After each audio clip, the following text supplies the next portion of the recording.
Good morning and welcome to another edition of Let It Be Known. It is a wild, wild Wednesday, and lots and lots going on. I see where already we're talking about Clyburn, we're talking about Louisiana. Louisiana, of course, they're conservatives, as RNG points out, a 6-0 um, representation that they're looking at now in the House of Representatives, and as far as Congress, Clyburn is concerned, and someone mentioned Clyburn yesterday. Apparently, they had a vote; his seat remains safe. But lest you forget that it was only a couple of years ago that Clyburn did what 2, 3 years ago or 2 years ago, the sellout of sellouts. I mean, he sold everyone else out to make sure that he maintained his seats. I think this vote that they took yesterday on Clyburn, on his seat, was procedure. I don't want to say stage, but procedural, because Clyburn sold out. And there are some folks in the black press who don't want to say that, but you got to call it out. I think you should call it out. And before this gerrymandering stuff and redistricting stuff, really the redistricting part, before this administration took over, Clyburn had already sold out. And so yeah, it was his pat on the head moment, exactly. Um it's no surprise that his seat remains safe. And look, he's done some great things, no question about it. He's got a cool family, and he sold out. Instead of walking out, he sold out. Could have walked away. Clyburn is what? He's got to be his 80s, right? Just walk away. It's like somebody giving you your freedom papers, and you're like, "Well, boss, I mean, come on, give me a break." So Clyburn, like I said, some people don't want you to say that, but look, I'm unhooked from that nonsense of holding your tongue. They yell, "Speak truth to power." To them, only those in power speak truth, and that's how it works. Things have changed. This is no longer, the 70s or the 60s.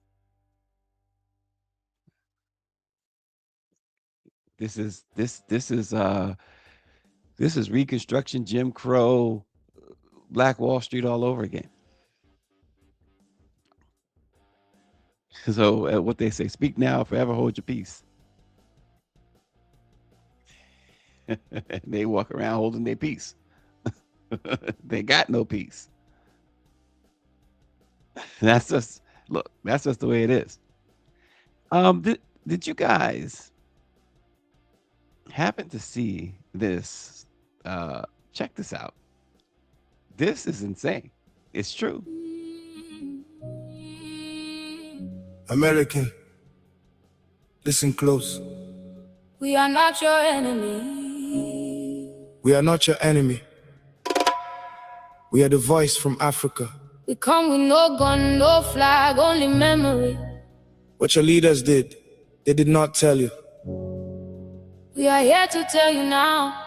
Sit down and listen well. They built the banks on our backs. They built the labs on our blood. They built the bombs from our soil. They built the empires from our bones. And they never told you a word. What was stolen from black people? The land, the gold, the bodies, the names, the hands of Congolese children cut for rubber, the cells of Henrietta Lacks taken in Baltimore, the uranium from Shinkolobo in Hiroshima, the bronzes of Benin in London. The truth, the truth. They stole the truth from you too. In 1441, the Portuguese came. 10 Africans taken to Prince Henry. In 1660, King James of England built the Royal African Company. He burned his initials on African children with hot iron. The De Wolf family of Rhode Island moved 10,000 of us. Senator James De Wolf built his fortune on it. JP Morgan Chase, Bank of America, New York Life, Aetna Insurance. They wrote the policies on our bodies. They have admitted this Brown University is named for slave traders. Yale, Harvard, Princeton, built on the same trade. 12 million Africans put on the ship. 1.8 million died in the water. 388,000 brought to your country, American. Your bank still hold the mortgage on the bones of my ancestors. This is on the record. Read it yourself. That is pretty interesting. And RNG says yes, but we have to be real. Also, a lot of Arabs and Africans don't care about Black Americans, and that's been going on forever. That a comedian told a joke, and I'm trying to remember which comedian. I want to say, uh, I don't know if it was Robin Harris. No, maybe even Chappelle. I don't know, but told a joke about the Mandingo warriors and um, you know why none of them ever came for us. But you have to hear that comedian tell the joke. Um, but got real on it. So, but I only think of that because of what RNG is saying about Africans. A lot of Africans not caring about Black Americans.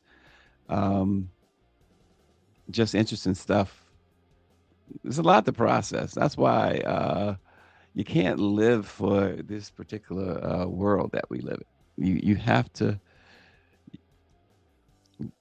you got to look somewhere else. You got to look to certainly you can't look to man. Um, you just can't. You can argue with the wall on that. Mankind has had thousands of years, and where's the success? I mean, look what we're looking at now. The inflation is off the charts now, off the charts, and it's now the economic pain is now worldwide, and certainly here in America, from gas stations to grocery stores. I saw a gas price in Los Angeles, $8.25 a gallon. Kiki Palmer and Lakeith, I can't think what's Lakeith's last name, the star of the movie that they're doing. They were doing a gas giveaway at a Shell station in Los Angeles. Um, and Lakeith was debating how much it was going to cost to fill up a particular SUV. And he's like, well, maybe 100. Turns out it was $165.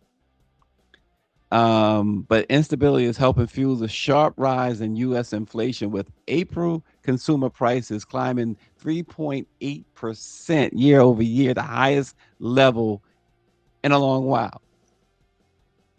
The financial analysts have pointed to energy cost as the primary driver, with gas prices surging as tensions involving Iran disrupted global markets and rattled supply chains. Americans are now paying much more for gas, for airfare, for utilities, and everyday goods as oil shocks ripple through the global economy. Meanwhile, President Trump yesterday, other than calling another female reporter, I think it was another Black female reporter, dumb, and he refers to someone else with the B word, but he told reporters that and I quote, I'm not at all concerned. I don't care about the finances of Americans. This was from the president, and that's a direct quote.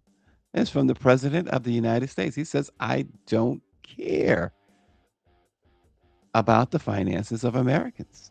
He says what's most important is to make sure Iran does not have nuclear weapons. He doesn't care. Yeah, only the rich in LA can afford to drive. Yet the president said he could care less. Walk to work. In fact, with the economy so bad, with job losses so steep, he, He doesn't. Not only does he not care if you can't get to work, he doesn't care if you have a job. It's just this is the reality that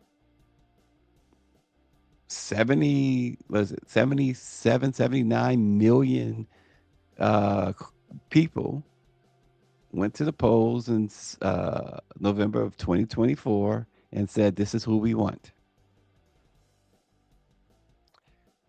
Yeah, and that I'm glad you mentioned that too, because Orangey, the nuclear program that he claims he destroyed twice in 9 months. Yeah, and this is what we got. Now he's in China, which somebody said since he's in China, this country is a little safer today. This is a story that gets it gets on my nerves. And good job, by the way, on this story. Yeah, there you have it, folks. This story right here, black athletes. Well, white women have been exposed for allegedly coaching each other on how to lock down black athletes after a bunch of text messages went viral. Group chats and social media messages show white women sharing detailed strategies on how to pursue and quote lock down black athletes, particularly college football and basketball players who could later become wealthy professionals. This is from the Atlanta Black Star did this, and they did a great job on this. The alleged formula included targeting athletes before they become famous, staying close to them through college, early professional struggles, avoiding confrontation, presenting themselves as quote low maintenance, and securing long-term financial stability once the athlete signs major contracts or endorsement deals. And now, with college, they have the NIL deals that this administration is trying to take away because too many black athletes are reaping the benefits of it. The conversations also allegedly advise women to study team rosters, study the rosters, identify players projected to go pro, and separate themselves from other women competing for athletes' attention. So they're treating these black athletes as financial investments, not mates or humans. And yes, Dr. Nicole, the black athletes go for it. Seem to go for it every time. I'm shaking my head too. But to listen, as they say, and I hate to put it in this context, don't hate the player, hate the game. These women, they done figured it out. They figured it out, and that's a shame. It's just insane. What is it? Listen, I have no issues with interracial marriage. None. If that's what you if that's what happens in the course of your life and you meet someone who's not of your race that you fall for. But this is diabolical. This is not at all. This ain't about, uh, I'm in love or whatever. This is not about that. They are scheming. And these dudes, because some because a white person, a white woman, a white girl, yeah, Michelle's just shaking her head, uh, is giving you some attention. And it seems like by now, this is why you can't give these athletes a pass, 'cause it's enough history to show that you are being preyed upon. It's enough history to show that this is what's going on. We didn't need I'm glad the Atlanta Black Star put it on blast. But did you really need that to know what was going on?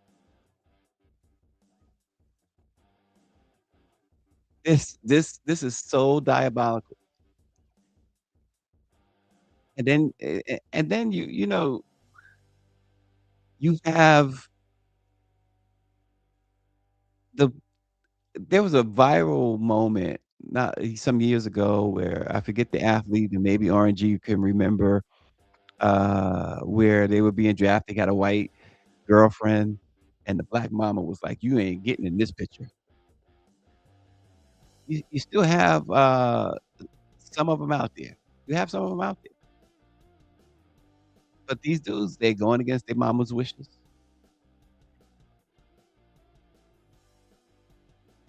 Um, they are going against their certainly going against their own best interests,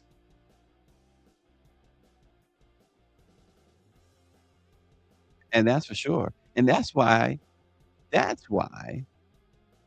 you have stuff that go on in our communities. That's why we have the sellouts are just it's too many. Yeah, that was the, offensive lineman from Georgia. It's too many, and then it gives birth to something, uh, like what happened at the Kevin Hart roast. This stuff, where you get this night, a roast or a celebration of this black entertainer, this black man, and all these black folks are there, and this guy makes the crass, disgusting joke about George Floyd, and they all laugh. Kevin's yakety yakking it up, and it's okay, and it's okay to them, and it's I find it just astonishing, but that's why you have, uh, the Snoop Dogs of the world and the others going to, uh, support, Trump and what he's doing. The desire, the craving for white acceptance is out of control. It's out of control, and then you got the dimwit, Tiffany Haddish, the lowlife that she really continues to show herself to be, talking about, "Oh, they're people who are criticizing the jokes are mad because they didn't get an invitation." Tiffany got an invitation maybe because she opened her legs.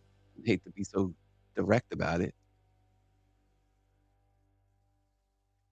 I mean, give me a break. It's like ridiculous, stuff.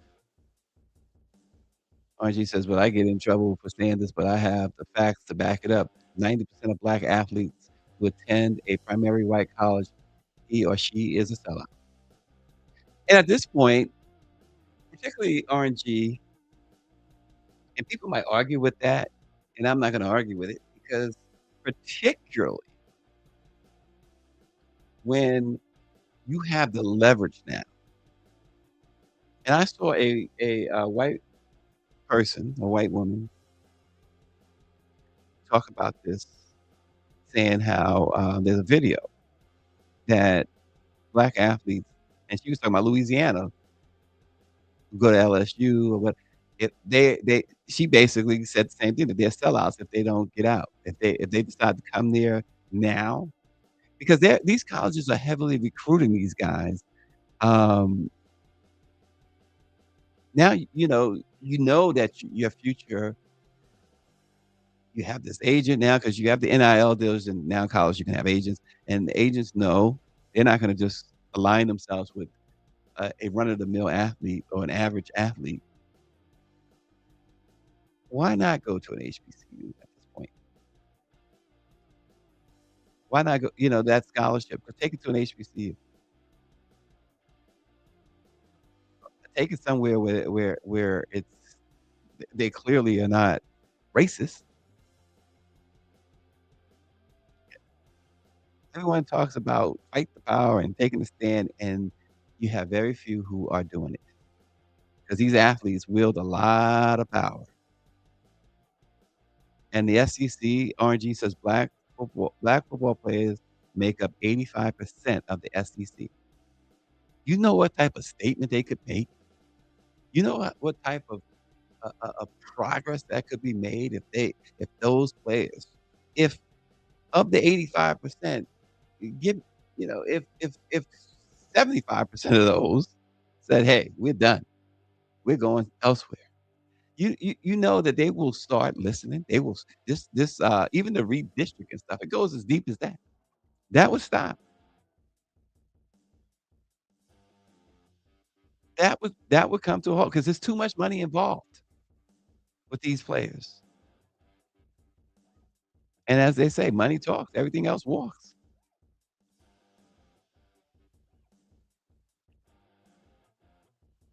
But yet, these guys go on and dance the jig, shuck and jive, and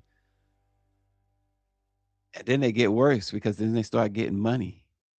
And then they become like Clarence Thomas and Snoop Dogg and Nelly.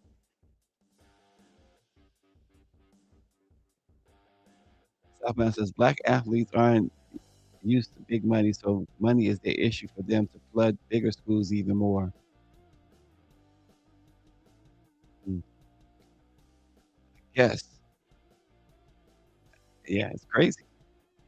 It's just real crazy, crazy work, as they say. Crazy work. And yet no one's in their ear saying, "Hey," no one. Then you got stuff like this. This this chick right here. Representative Jen Keegan's her response to a radio host in Virginia telling House Democratic leader Hakeem Jeffries to keep his, quote, "cotton picking hands off of Virginia," set off this outrage because, of course, you know what they meant. In Virginia, talking about his cotton picking hands. And Keegan's goes, "Yeah, that's right. Ditto. Yes, yes to that."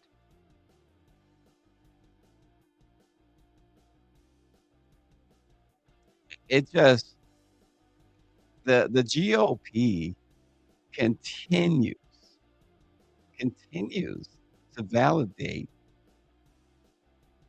um, racism. They continue to act with little fear of any type of political punishment.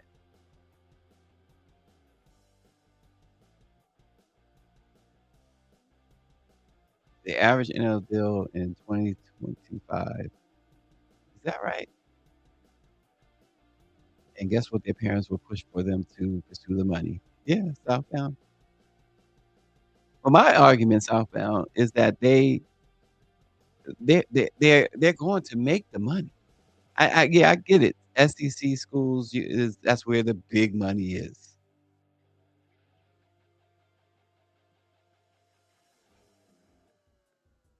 But these guys, most of them, I know that you can suffer an injury that can derail any hopes of going pro. So the idea of get it now is always going to be present. But just imagine if they took a stand. If half of 'em, forget the 75% I mentioned, if half of that 85% took a stand, you might not even have to go as high as half, right? Speaking of sports, 2 deaths yesterday in the NBA. One, Jason Collins, the 47-year-old, um, former player, first openly gay, NBA player, passed away at the age of 47. He had been battling, form of cancer for a long time, and, lots and lots of, sadness around that. Um, Collins was seen as one of those really good guys, in the sport. And I remember him playing, I believe, for the Miami Heat at one point, but he played for a few different teams. But he was really, like I said, they consider him a real good guy. And the shocking death yesterday was of 29-year-old Memphis Grizzlies player Brandon Clark, who you see there. Brandon Clark was a very high energy forward who helped fuel the rise of the Grizzlies. He died at the age of 29. Um, they have not released the cause of death. TMZ says that drug paraphernalia was found, thinking that it could have been an overdose. He spent his entire 7-year NBA career with the Grizzlies after being selected in the first round of the 2019 NBA draft and became one of the franchise's most respected players for his relentless effort, his athleticism, and his resilience through multiple major injuries. He played at Gonzaga, and then when he came into the NBA in 2020, he earned all rookie honors and became a key part of Memphis's young core alongside Ja Morant and Jaren Jackson Jr. He had been battling a lot of injuries and some real devastating injuries, including a torn Achilles tendon and knee problems that limited him to just 2 games last season. Um, Sadness there. 29 years old. Going back to the NIL, Orange says not all players get the bag. NI deals are very hit and miss. The media only shows the top 1% earners. Yeah, that's true. And he also says, I hope it wasn't an overdose of prescription medication. Yeah, this is the speculation that it was an overdose of something, but that is really, really sad. 29 years old. What a shame.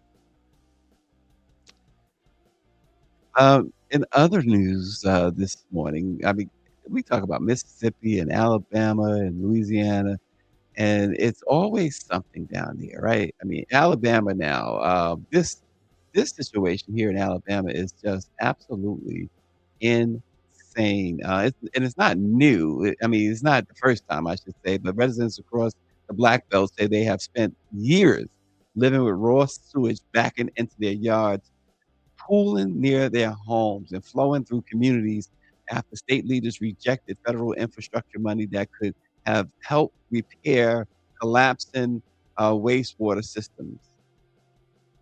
In many Black areas, many families rely on failing septic tanks or makeshift pipes because modern sewer infrastructure was never built or maintained. They still have the system from slavery, and it's just to remind them about slavery, I'm sure. Many health experts and civil rights advocates have warned that the exposure to untreated sewage has contributed to serious health dangers. That includes like hookworm and other sanitation related illnesses that many have associated with developing nations, not the United States. This crisis has become a symbol of what critics call decades of environmental racism and political neglect in Alabama's Black Belt region, which has, of course, a lot of poverty and a long history tied to slavery and plantation agriculture. They're living beside contaminated water, unbearable odors, and as they said, these conditions would not be tolerated in wealthier areas or white areas. And one of the things that that governor did down there, the Biden administration had earmarked all this money to take care of this, and the governor turned it down, refused it.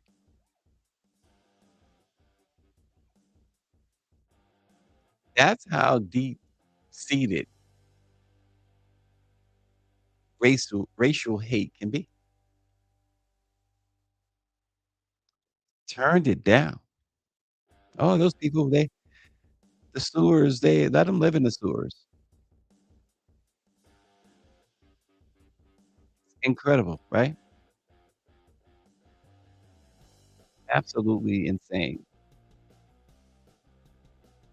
Ugh. Well, turning our attention, the Root has listed uh, the, and it's not him, Snoop, a list of 13 rappers who they say are way smarter than your average CEO. The Root pointed to artists who built empires not only through music, but through ownership, investment, branding, and cultural influence, I should say, that many Fortune 500 executives spend careers trying to achieve. From multi-million dollar ventures in technology and fashion to publishing, film, and equity deals, these rappers turn lyrics into leverage and transform themselves into institutions with global reach.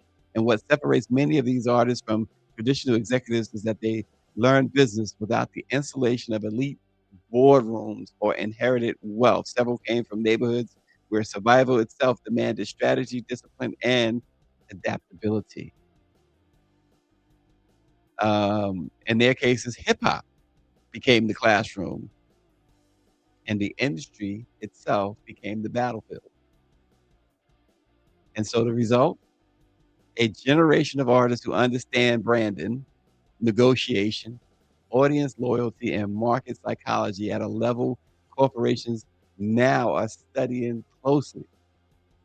They noted in the Roots top 13 smartest rappers: Jay Z, Nas, Kendrick Lamar, Cardi B, KRS One are among them.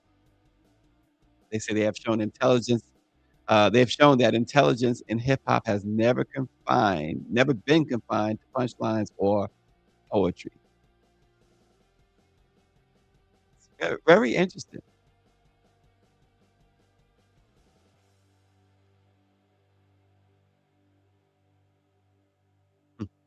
Yep. So, while the music don't may not be as great as it used to be, these guys are becoming, guys and girls, becoming very astute business people.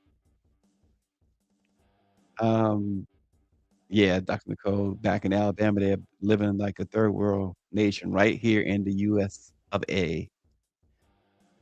Um, RNG says, speaking of schools, Houston is getting ready to shut down 16 schools where black and brown kids could walk to school. Of course, this is all, again, read or go do the cliff notes on Project 2025, folks. I know RNG knows it left and right. I'm not saying it to him directly. I'm saying it to everyone else who might find that to be a surprise. Dr. Nicole says, no excuse, but what string comes with the federal funds they're turning down? You never know, but they could and should still find money from somewhere to fix that problem if they care. Well, just that was a turning that down. I remember when you had Republican governors turning it down. It was because of the election. They were, that's when Biden was still in the race, and Trump was running, and of course, Trump had basically told them to do this was a strategy. They wanted to make sure that they created these situations where folks would be misled into blaming the Democrats, so they would vote against the Democrats, and apparently it paid off. I remember we reported on that a number of times while it was happening.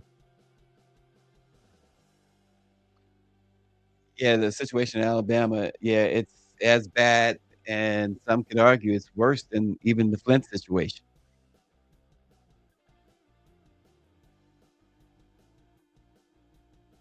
So, yeah.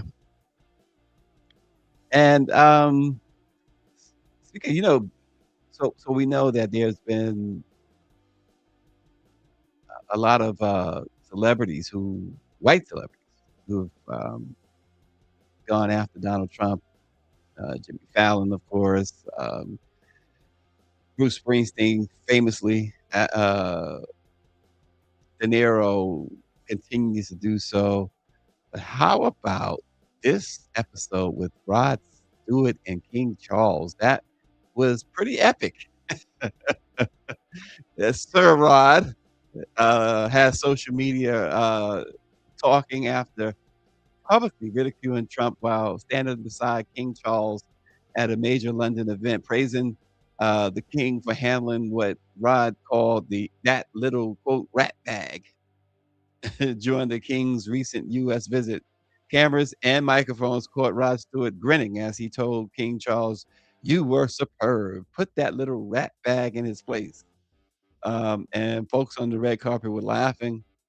Um, and Rod Stewart and Donald Trump used to be they used to run in the same Florida social circles. But Rod has said that Trump's politics and his behavior in recent years has turned him totally off, and now he calls him a rat bag. It's amazing the names that some people come up with. There's Keith Richards right there next to him from the Rolling Stones. But King Charles could only laugh when Rod Stewart was going in. And Rod Stewart went on to say to the king, everything you said to him, every intelligent thing you said to Trump went right over his head.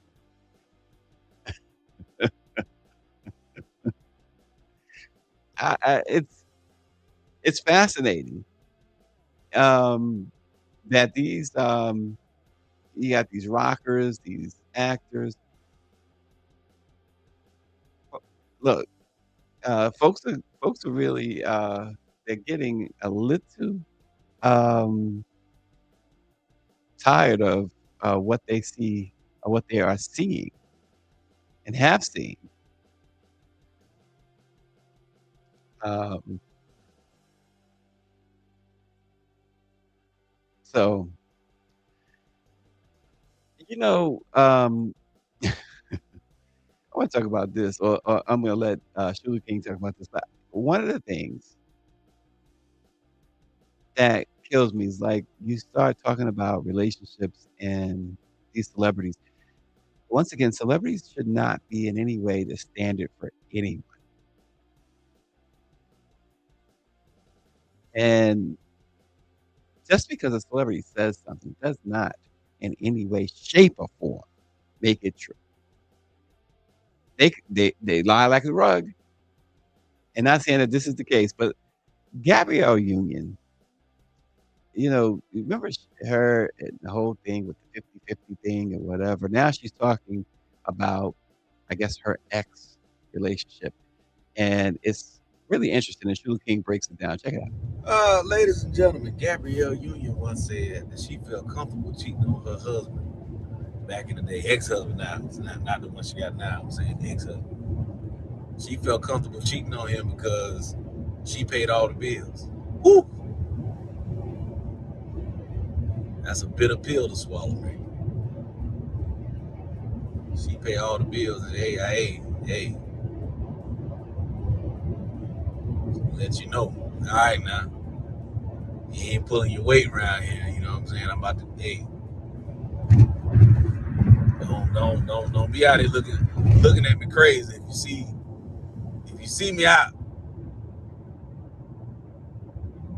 I don't care. Hey, I don't care where we at. I'm comfortable. I'm doing my thing. You see me out on a date, I don't care if you back there washing dishes. Don't come up here talking to me. I'm paying these bills, taking care of things.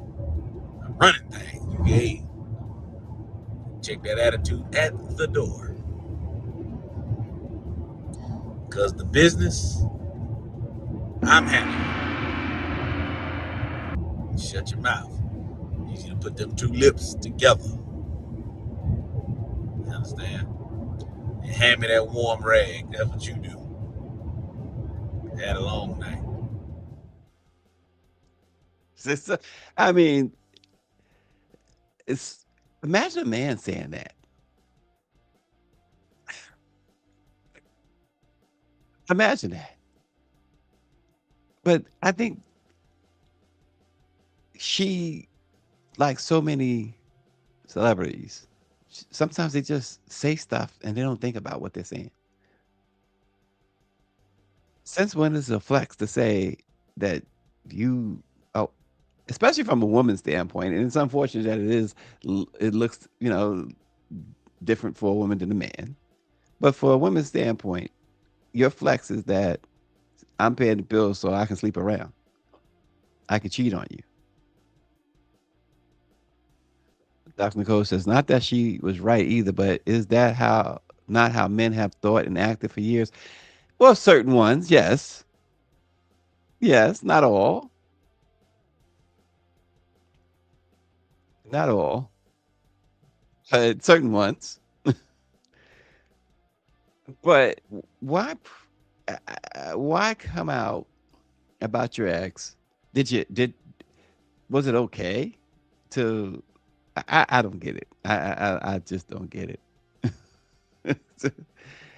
I mean, look, I like Gabrielle Union, but my goodness, I think she, she, as RNG would say, 5 cans short of a 6 pack.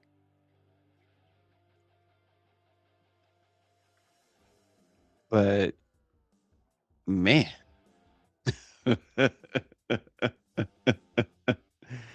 it, what made you? What was it that? What was the reason for coming out to say this? RNG says, "Let me know how that works for y'all. It is cheaper to keep her. I'm not giving up half of my mattress money for cheating." Oh man, yeah, because then you only have a box spring left. I mean, come on. What was the purpose? Does he feel like it was a boss move, a boss statement? Michelle says, yeah, exactly. It just doesn't make any sense. It also reminds me again. Charles Barkley got criticized in the '90s for saying it, and he was spot on. I hate agreeing with Charles on most things, but he said, "I am not your role model." Folks, stop making celebrities your role models. That is really that's the key, because these folks are really insane. They got a lot. RG, I think that they don't even have 6 cans in the pack at all. I just think that they it's not even about having 5 cans. Some of these guys and girls are just they're just insane. Insane. And it's attention, attention, attention. Everybody wants attention. It's amazing to me. Well, before I get out of here, let me just remind you, we are brought to you by the Bell Project, which I neglected to do at the top of the show. They continue to fight against cash bail, trying to abolish that system because it discriminates, particularly against uh, the poor, the black and the brown folks as well. Yes, okay. There's a new expression I could use. Their cornbread isn't baked in the middle. I mean, come on. Just like we talked about the raisin and the potatoes eating folks from earlier, those black athletes. Now, I'm going to use that one now too. Their cornbread isn't baked in the middle. That's some horrible cornbread. Man, you don't even want to pick the edges. All